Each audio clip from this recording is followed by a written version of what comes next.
Alright, just a quick video on console repair. So you may recall we cleaned up our switches from our last milkshake incident. While I was in here, I noticed that this piece of plastic from here to here was broken or missing. Actually, truth be told, I'm not really sure what this looks like. I went back and I got a couple of pieces of that ABS plastic I bought a while back, and I doubled them up with some epoxy. This is about a little over an 1/8 inch thick, and this is 1 inch wide, as this is about 1 inch. So that's about the right thickness. So I need to cut this to length and then figure out how I'm going to attach this.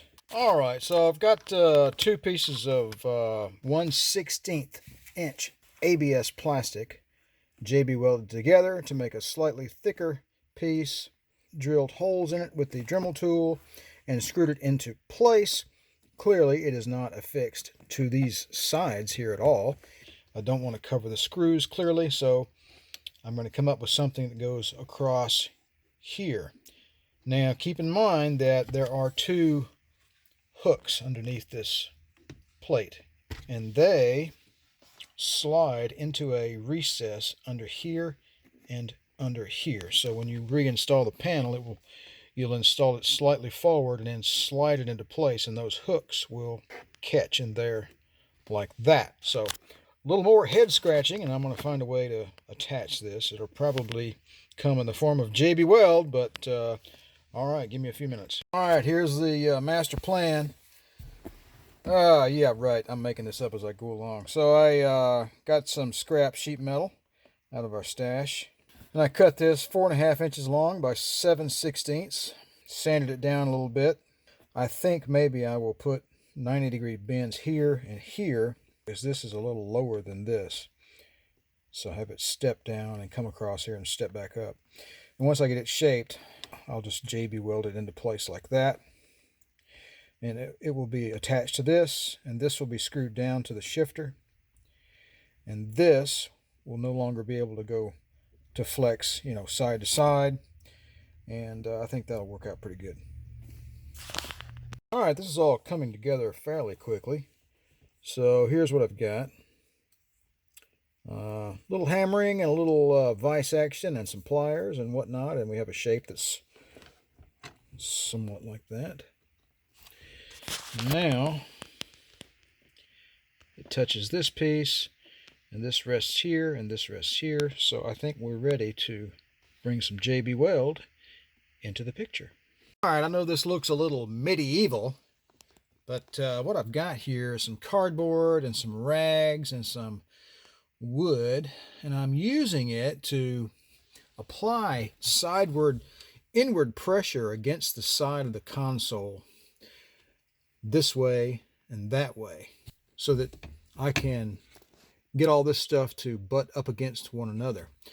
And I'm using the spring action of the seat and rags and cardboard and whatnot to keep from scratching up stuff. So up next, I'm going to make up some quick weld, JB weld, and lay it in there and apply my little piece of sheet metal. And then we'll give it a few hours and see how well she turns out. All right, not the most glamorous work I've ever been accused of, but I think it will work. So we're going to let this dry for 24 hours, and then we'll see how well it works. All right, we've been drying now for probably, I don't know, about 20 hours. So we're going to take our wedges off of here and see what the results are.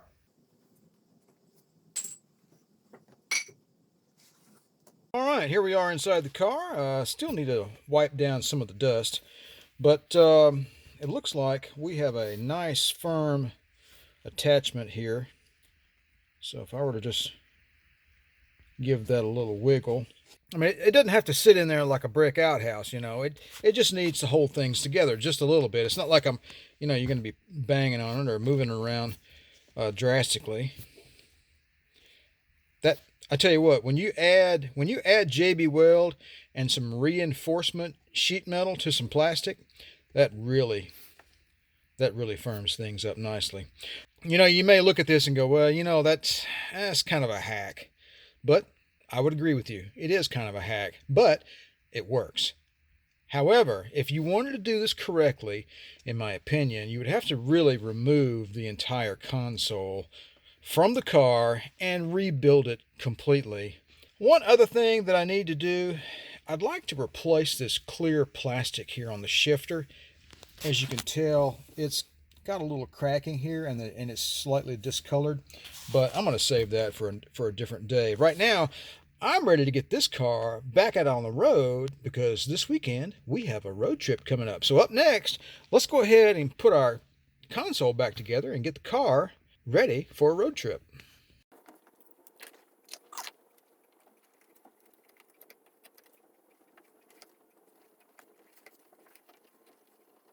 We're going to reconnect our electronics now. Pretty straightforward. All these connectors are idiot proof. I guess that leaves me out.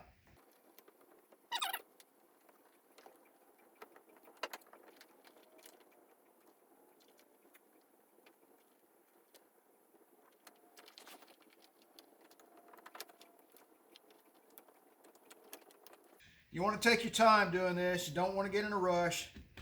The wiring harness is not very long, so there's not a lot of room to work.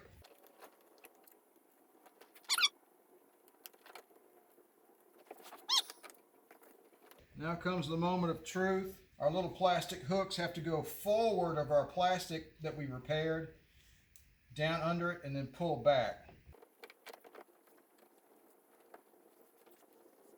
That's pretty nice. It's nice and rigid. So I was able to get those two hooks under and then slide back. All right, now for our coin tray, because I had that backwards earlier. You got these two little flanges here, and they have to go under this lip right here.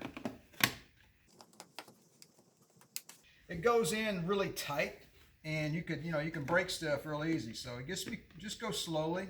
And those two little flanges on your coin tray will go under the flange on the wood. All right, we're going to put our ashtray back in. We're going to hook up our light for the cigarette lighter. Yes, it is a cigarette lighter or a cigar lighter. It is not a power port. In 1984, there was no such thing. Yeah.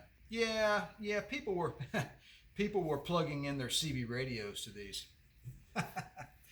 Because that's what we did. That's what my dad and I did.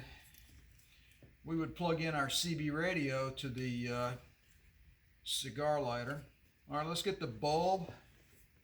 Let's see, which one do we want to do first? I guess the electrical connector. We'll do that first. You know why automotive manufacturers don't give you a lot of wiring to work with? One, because there's not a whole lot of room. Two, because wire costs money. That's why all the wires in a car are short. If I was designing a car, you'd have 10 feet of wire to work with, but I would never make any money. All right, there we go.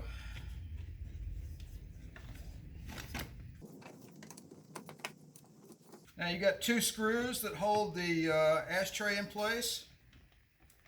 You got to get this ashtray slipped up over the back flange of the coin tray, and you can't be shy about it because all this is a very tight fit. There we go. Keep your screws in the ashtray. It's a great place to keep them. You won't lose them that way. We get our last two screws to hold our ashtray in place. You're screwing into plastic, so keep that in mind. You don't have to put a lot of force on it.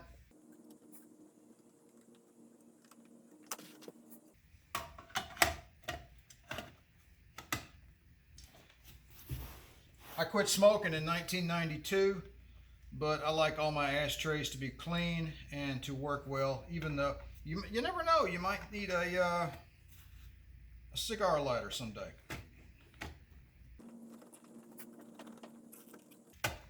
It's a little bit of a tight fit. The wires in the back want to push the ashtray out a little bit, so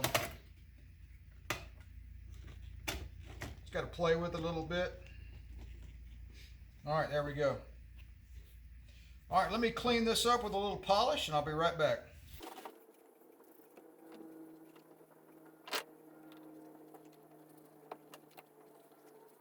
All right, folks, well, there you have it, all reassembled and ready for our weekend road trip. So we got our plastic repaired underneath here so that this console is held down really, really nicely.